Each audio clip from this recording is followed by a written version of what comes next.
नमस्कार मित्र व सर, आज मी तुम्हा सगळ्यांना मावळा आणि छत्रपती शिवाजी महाराजांबद्दल काय सांगणार आहे। 65 किलोची तलवार वागवतो त्याचं नाव यसाजी। 65 किलोची तलवार वागवतो त्याचं नाव यसाजी। जो 2000 सैनिकांना एकटा भिडतो त्याचं नाव बाजी। जो 2000 सैनिकांना एकटा भिडतो त्याचं नाव बाजी। जो 8 तासात दिल्लीवरून घोडा पुण्यात आणतो त्याचं नाव धनाजी। जो 8 तासात दिल्लीवरून घोडा पुण्यात आणतो त्याचं नाव धनाजी। जो धान्या वाघाला एकटा फाडतो त्याचं नाव संभाजी। आणि जो हात तुटला तरी लढत राहतो त्याचं नाव तानाजी। या सर्वांना एकत्रित करून जो स्वराज्याचं तोरण बांधतो त्याचं नाव शिवाजी। मी अनेक लोक बघितली जे म्हणतात आमचे प्रेमाचं प्रतीक म्हणजे ताजमहल आग्रा।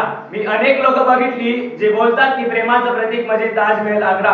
प्रेमाचं प्रतीक म्हणजे ताजमहल आग्रा नाही। जावा या उभारलेल्या गडा किल्ल्यांवर ज्याच्यावरती आमच्या मावळ्यांचं रक्त सांडलं आहे, हे खरं मराठ्यांचं प्रेम प्रतीक आहे।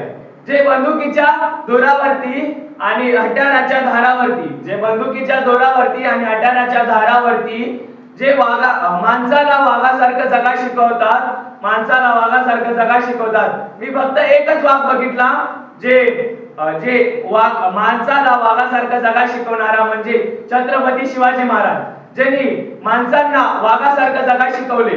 मावळे हे छत्रपती शिवाजी महाराजांचे विश्वासू सैनिक होते।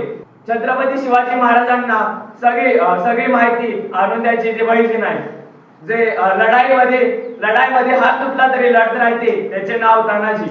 या सर्वांना साथ देणारे म्हणजे छत्रपती शिवाजी महाराज होते। धन्यवाद।